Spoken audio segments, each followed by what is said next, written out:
ایک عظیم کہانی۔ یہ کہانی کچھ یوں ہے کہ ایک شخص میرے ساتھ نکاح کے لیے آگے آیا اور اس کی واحد شرط یہ تھی کہ مجھے اپنی والدہ کا خیال رکھنا ہوگا۔ اس نے مجھے بتایا کہ وہ مجھ سے کچھ اور نہیں مانگتا، بس اس کی والدہ کا خیال رکھوں جب وہ وہاں موجود نہ ہو۔ اس کی والدہ ایک خطرناک حادثے کے باعث بستر پر ہیں اور وہ اپنے والد کے انتقال کے بعد اس کی واحد زندگی کی سہارا ہیں۔ اس نے کہا، صرف یہی میری شرط ہے، اپنی والدہ کا خیال رکھنا۔ اس کی والدہ ایک خوفناک سڑک حادثے کا شکار ہوئی تھی، جس کی وجہ سے وہ جسم پر مکمل کنٹرول کھو بیٹھی تھی اور ان کے ہاتھ پاؤں شل ہو گئے تھے۔ وہ ان کی دیکھ بھال کرتا تھا، لیکن تعلیم اور کام کی وجہ سے اس کے کچھ وقت ایسے ہوتے تھے جب وہ وہاں موجود نہیں ہوتا اور انہیں دواؤں اور دیکھ بھال کی ضرورت ہوتی تھی۔ میں نے بہت سوچا اور حیران رہی کہ یہ تو ایک نوکرانی کی طرح ہے، نہ کہ بیوی کی طرح۔ میں نے اپنے والد سے بات کی۔ انہوں نے میری سوچ کو ہلکا کیا اور کہا، بیٹی، میں اس بات پر یقین رکھتا ہوں کہ نیکیوں کا بدلہ برا وقت سے بچاتا ہے۔ ایسے شخص جو اپنی والدہ کا خیال رکھتا ہے، وہ تمہیں ضائع نہیں کرے گا اور نہ ہی تمہارے حقوق میں کمی کرے گا۔ اگر وہ تم سے محبت کرے گا تو تمہیں عزت دے گا، اور اگر وہ تم سے نفرت کرے گا تو بھی تمہارے ساتھ ناانصافی نہیں کرے گا۔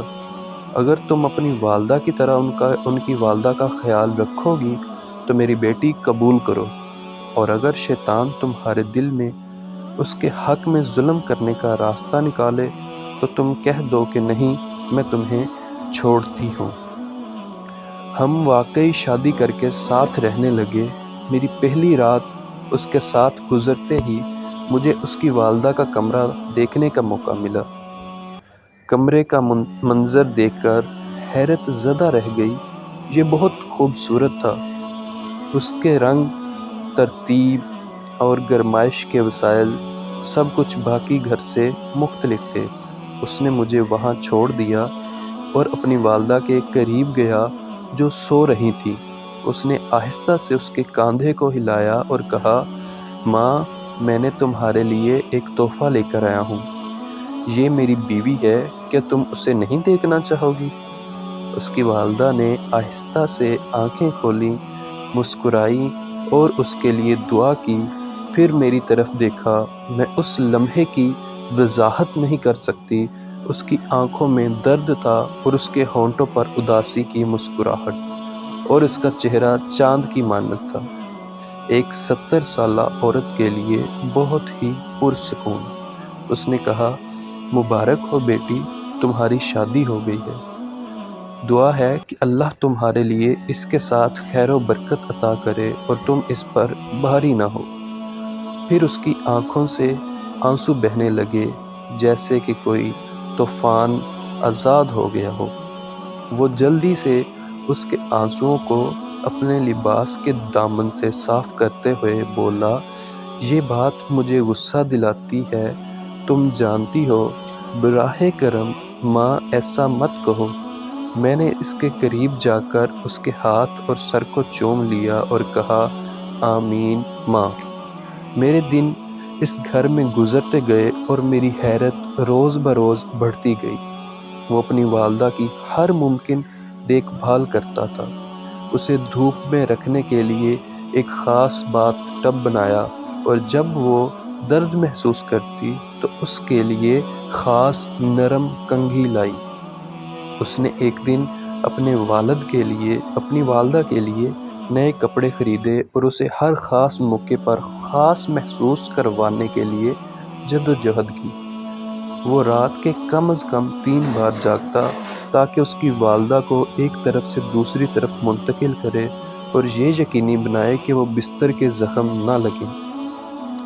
جب ایک بار اس نے اپنی والدہ کے لیے حفاظتی سامان لانا بھول گیا اور رات کو اس کی دیکھ بھال کرنے اٹھا تو اسے بدبو محسوس ہوئی اور معلوم ہوا کہ اس کی والدہ نے اپنے اوپر گند کر لیا ہے۔ وہ بہت رو رہی تھی اور کہہ رہی تھی، مجھے معاف کرنا، یہ میرے اختیار سے باہر تھا۔ وہ اسے صاف کرتے ہوئے کہہ رہا تھا، یہ سب کچھ میں اپنی ماں کے لیے اسی رضامندی کے ساتھ کر رہا ہوں جیسے تم نے بچپن میں کیا۔ اور میں رونے لگی۔ یہ شخص واقعی ایک نعمت تھا میرے لیے۔ میں نے اس سے ایک بیٹا پیدا کیا اور چاہا کہ وہ ہر لحاظ سے اس جیسا ہو۔ میں نے اسے اپنی ساس کے پاس لے جا کر اس کی گود میں رکھ دیا اور کہا، میں چاہتی ہوں کہ یہ تمہارے بیٹے جیسا ہو۔ وہ مسکرائی اور کہا، یہ میرا رزق ہے اور رزق اللہ کے ہاتھ میں ہے بیٹی۔ دعا کرو کہ اللہ اسے تمہارے لیے تربیت دے۔ اس کی زندگی برکت اور خیر سے بھری ہوئی تھی۔ اس نے کبھی مجھ سے یہ کسی اور کے سامنے شکایت نہیں کی تھی کہ اس کی خوشبو ایسی تھی جیسے وہ اپنی والدہ کے لیے فرما برداری کا نمونہ بن گیا ہو۔ میں نے سوچا کہ یہ سب نافرمانوں کے لیے کافی ہے۔ والدین کی خدمت ایک کہانی ہے جو ہم لکھتے ہیں اور آپ کے بچے آپ سے سنیں گے، اس کو اچھے انداز میں لکھیں۔